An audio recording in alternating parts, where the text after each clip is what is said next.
Week number 9, Dana White's Contender Series. I'm kind of getting sad that it's almost over. We've got this week, we've got week 10, and that's it. And, then we got to wait a whole year. So, unfortunately, there won't be too many more of these videos, or maybe fortunately for you if you've been suffering through this. But either way, here we are. We're going to break this one down. We have somebody that you might be a little bit familiar with, especially if you watched The Ultimate Fighter. And for this matchup, we're at 125 pounds. We see Imanol Rodriguez, who lost to the eventual winner of that season, Joseph Morales. But Imanol Rodriguez, who a lot of people thought beat Morales. I thought it could have gone either way. I wasn't too upset by the decision, but a lot of people really liked Rodriguez, so they thought he won. I get it. I understand. But either way, he looked pretty good on this season. So, and even though his record says 5-0, had a couple of more fights on the tough season, right? So there's a little more experience there than you're seeing on the record, though those do not count because they are exhibitions. So they don't count towards your record. He's still facing somebody who has quite a bit more experience, and that's Roque Jr. Roque Jr. is 10-0, 4-1 in the last 5 fights. So that 10-2, yeah, 10-2, not 10-0, 10-0. Or 10-2, Jesus. 10-2, 4-1 in the last 5 fights. That 10-2, so 12 fights as opposed to 5 or 7, depending on what you're looking for. But either way, big difference in the experience there. For Roque Jr., let's talk about him first, right? Something I noticed, he's a pretty good striker, and the check lead hook is by far his best weapon. That check lead hook, when somebody comes in and he hits him with that, they drop, like hard. That power shows through. Dude has a very good check lead hook. If he wins this fight, I'm very confident it's by check lead hook. Good power, good power. Boxing combinations are pretty good.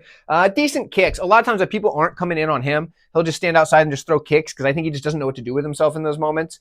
He's just kind of like, well, I want to do something, but I don't want to just dart in like an idiot. So he'll just start throwing kicks. But because of that, he throws them naked a lot, and that can result in a few issues. One, your leg being caught, but 2, somebody's saying, okay, there he's throwing the kick. Let me counter over the top with a straight, put him on his butt.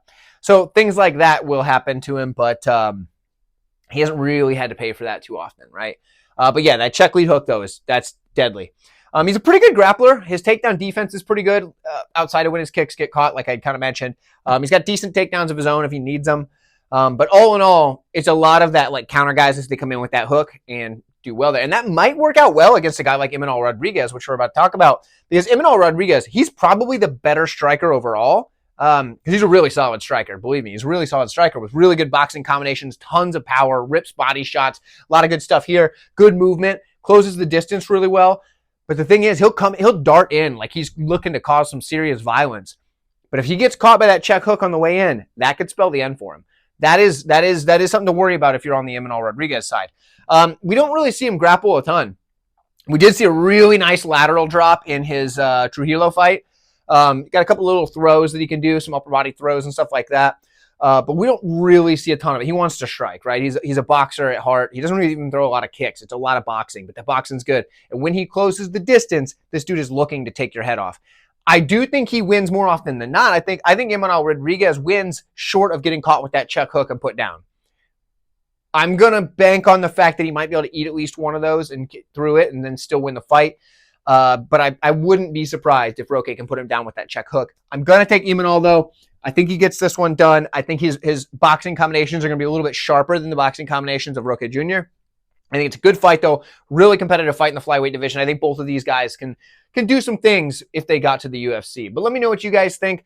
Like this video on your way out. And if you haven't already, check out the rest of the videos in the week number 9's Dana White's Contender Series playlist. It should have popped up on screen. And if it has not, it will in just a moment. And I'll see you in one of those videos.